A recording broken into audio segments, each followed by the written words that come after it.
Now, the Welcome to Country has become a flashpoint in the election campaign, and Peter Dutton is making the case that it's completely overdone, while Albanese rejects this suggestion.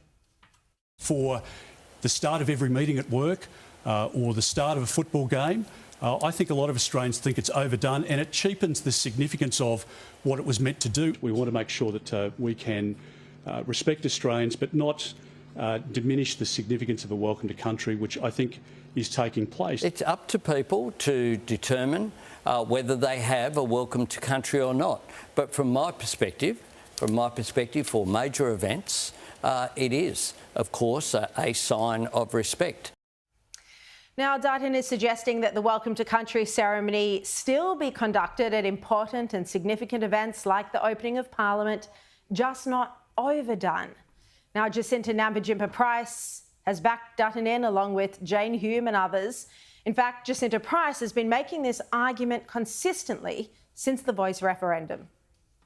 And we've got to do more in that space as opposed to dividing our country. And I want our kids to be proud to call themselves Australian and not feel bad in any way for feeling a sense of pride in our country. I think the issue, though, is when they become performative, when they occur before, every sporting event or every meeting in an office, it does become a little bit ridiculous. I think what Peter said last night in the leaders debate is right. It's been overdone, and I think it also can be very divisive at times as well, because ultimately we're all Australians.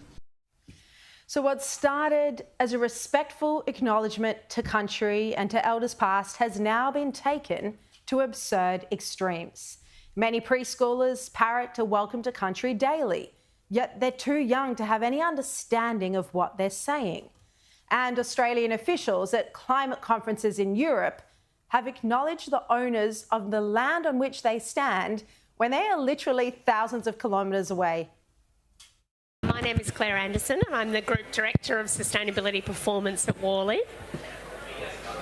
And I'm very delighted to be here today. And to start, I might, whilst we're not on Australian lands, I'd still like to start with acknowledging the traditional owners of Australia and the Torres Strait Islands and pay my respects to their elders, past, present and emerging. I mean, come on, that truly is absurd. It's insulting to our intelligence.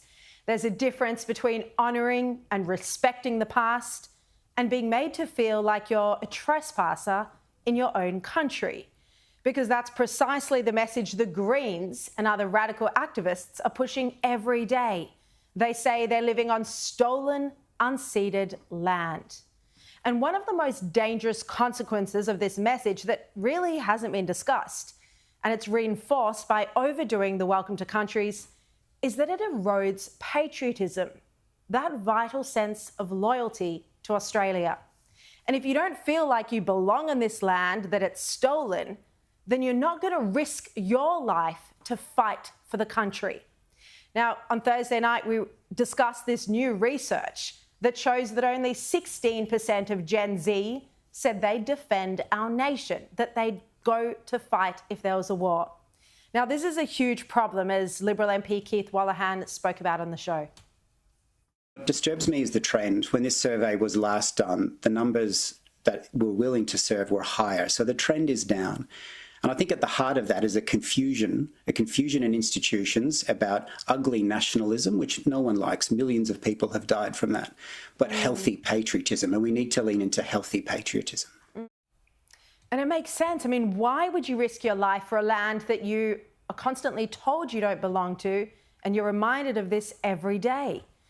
And this, of course, has also impacted on the Australian flag. Once a proud symbol of unity and freedom, the left has smeared our flag as a shameful and racist symbol. And many Australians are now too embarrassed to even fly the flag on Australia Day. Now, friends of ours personally on the Central Coast of New South Wales put up the flag at their home on Australia Day. They do so every single year. And for this, they've become a target of local youths who turn up at their house and harass them at night on the Australia Day weekend.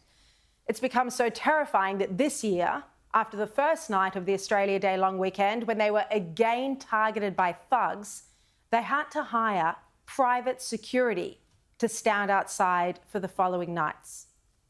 All because they put up the Australian flag with pride.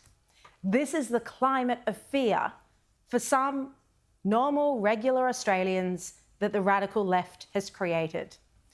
Now, of course, the white supremacists who rudely interrupted Anzac Day ceremonies in Melbourne are vile, disrespectful, and have no place in our country. I wish they didn't live here.